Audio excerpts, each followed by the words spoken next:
there a urine test, or is this completely like something that has to be done at a doctor's office? You have to do a blood lead test. The only way to determine immediate current exposure is with a blood lead test.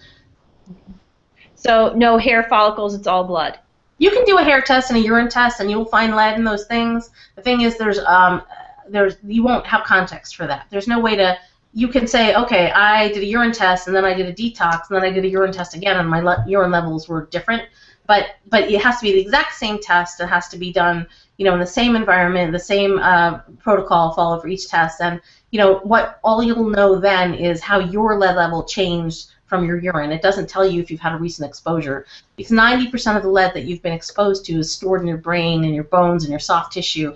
And when you do a urine test, usually it's with a provocation chelation in the middle, and you're actually pulling the lead out of your system where it's been stored. And you and I had lead poisoning when we were kids because of lead gasoline. I don't know what our levels were, but we all had lead exposure. The thing is, now that we know what we know, and now that we know it's 100% preventable, why aren't we preventing it?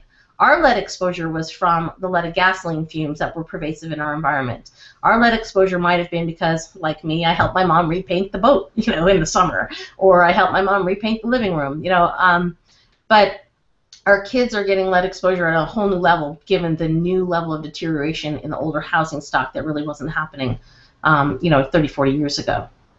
And mothers can pass it on to their fetus. Am I correct in saying that? There's new research showing that there are likely DNA impacts in terms of, and they're not exactly sure what those are right now from generation to generation, but in terms of maternal impact, Dr. Felicia Rubito is one of the scientists in our film. She works out of Tulane, and she's done research on maternal blood lead levels. And again, these are blood lead levels of not people who have considered themselves lead exposed, just like background blood levels of 0.4, 0.5 in that range, and what the impact of those blood levels is on the developing fetus. And what she showed in that study, which came out about a year ago, was an increased risk of miscarriage, inability to conceive, low birth weight babies, and other birth traumas and consideration. Now, did you test positive? Where are you at with your lead levels? I was last tested when I was pregnant with my youngest. He is 7, and I tested positive with a 1.0 when I was pregnant with him. And then after I gave birth, I got tested again because the baby's blood level is 80 to 100% of the maternal blood level. I just was curious, and that way I knew where he started his life. And I tested with a 1.1. Now that's above, this natural background, not natural, but the current background level. The current background level, like I said, is in that like 0.4 to 0.5 range with pregnant women. The natural background level is 0.016. So a blood level of 1.6 micrograms per deciliter is 100 times the natural background level of lead that one could have in their blood.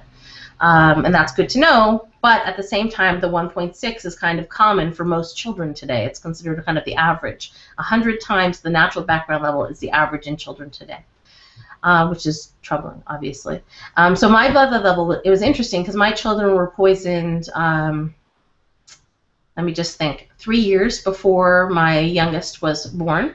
And then I never got my blood tested because no one even suggested it. So when I got my blood lead tested, I was just doing it for curiosity's sake. I wish I had done that a long time before. I recommend that women get blood lead testing done prior to conception, and that will help them know if there's a water hazard or a paint hazard in their home. It'll set them on the path of making sure there are no hazards in their home.